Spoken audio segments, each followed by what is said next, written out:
Bienvenue sur Kivu Connect Info, votre source fiable pour suivre en temps réel la situation sécuritaire dans l'Est de la République démocratique du Congo. Ce 26 février 2026, nous vous présentons un reportage approfondi sur les affrontements intenses qui secouent le territoire de Masisi. Le groupe rebelle M23, via son aile AFC, a repris le contrôle de la ville de Luc, déclenchant des combats acharnés avec les forces locales Wazalendo à Kazinga. Cette situation met en évidence la complexité du conflit, la détermination des forces en présence et les graves conséquences pour la population civile. À travers cette analyse détaillée, nous explorons les stratégies militaires, les impacts humanitaires, les efforts diplomatiques en cours et le rôle des communautés locales dans le maintien de la sécurité. La reprise de Luc par le M23 démontre la capacité du groupe à orchestrer des offensives efficaces malgré la présence des forces gouvernementales et des milices locales. Les combats ont été intenses, caractérisés par l'usage d'armes légères, de grenades et de tactiques de combat rapprochées qui ont causé de lourdes pertes matérielles et humaines.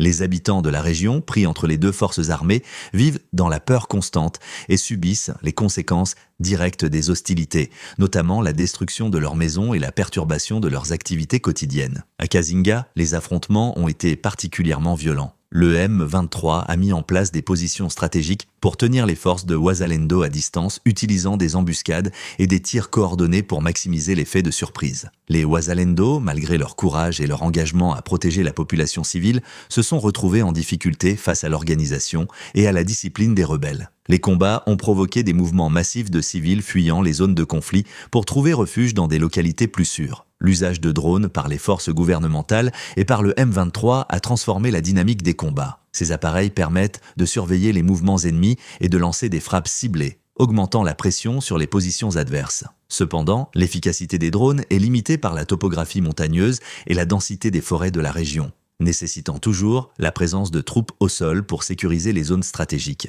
Les Wazalendo jouent un rôle crucial dans la protection des civils, mais la coordination avec les FARDC reste complexe. Des incidents isolés entre miliciens et forces régulières ont été signalés, illustrant les difficultés de synchronisation dans un contexte de conflit multidimensionnel. La population, bien que désireuse de protéger ses biens et sa sécurité, se retrouve parfois involontairement impliquée dans les hostilités, aggravant les risques pour les civils. Les combats ont un impact significatif sur l'économie locale. Les marchés sont fermés ou fonctionnent au ralenti, l'agriculture est interrompue et les chaînes d'approvisionnement sont perturbées. La reprise de Luc par le M23 menace également le contrôle des ressources naturelles telles que le coltan et l'or, utilisés pour financer les opérations militaires et prolonger le conflit. L'instabilité économique contribue à accroître la précarité des populations et à compliquer les efforts de secours humanitaires. Les déplacements de population sont massifs. Des milliers de civils ont été contraints de fuir, certains se réfugiant dans des villages voisins, d'autres traversant les frontières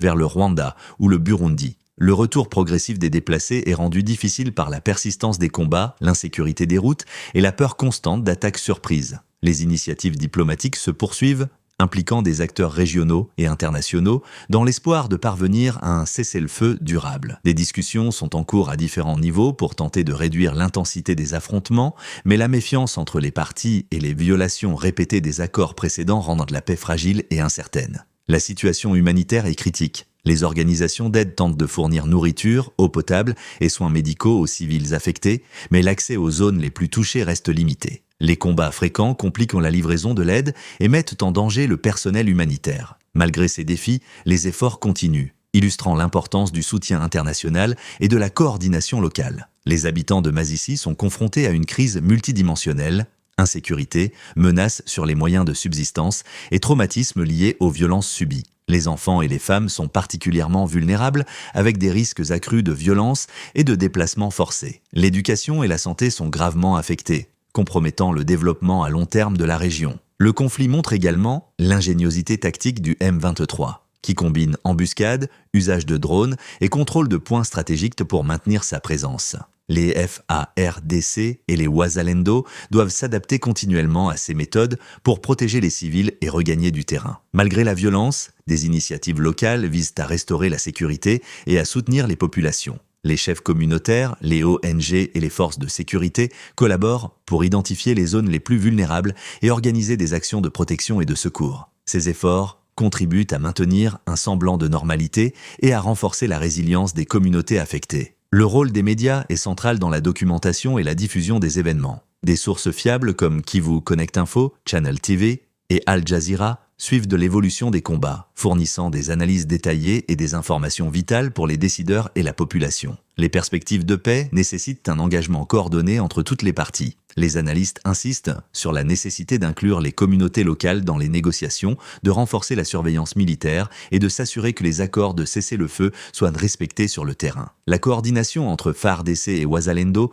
reste essentielle pour éviter des incidents supplémentaires et pour protéger les civils. La formation, la discipline et le suivi sur le terrain sont indispensables pour garantir une présence sécuritaire efficace. Les combats à Kazinga et la reprise de Luc ont un impact durable sur la confiance des populations envers les autorités et les groupes armés. Restaurer cette confiance est crucial pour tout processus de paix et pour réduire la vulnérabilité des habitants aux abus et aux violences. Enfin, la communauté internationale, à travers les Nations Unies, l'Union africaine et les pays partenaires, doit continuer à soutenir les efforts de paix, fournir une assistance humanitaire et exercer une pression sur toutes les parties pour qu'elles respectent le droit international humanitaire. Malgré l'intensité des combats, il existe un espoir que la combinaison d'actions militaires ciblées, de surveillance technologique, de coordination avec les milices locales et de négociations sincères puisse conduire à un apaisement progressif et à une paix durable dans l'Est de la RDC. En ce 26 février 2026, le territoire de Masisi reste le théâtre d'affrontements violents entre le M23 et les forces locales Ouazalendo, avec la reprise de la ville de Luc et des combats intenses à Kazinga. Les conséquences humanitaires et économiques sont lourdes, tandis que les initiatives diplomatiques poursuivent de leur cours, mais restent fragiles. Kivu Connect Info vous invite à rester connecté pour suivre l'évolution de la situation, les efforts de paix et les actions humanitaires, tout en vous apportant des informations fiables et en temps réel sur les événements dans l'Est de la RDC.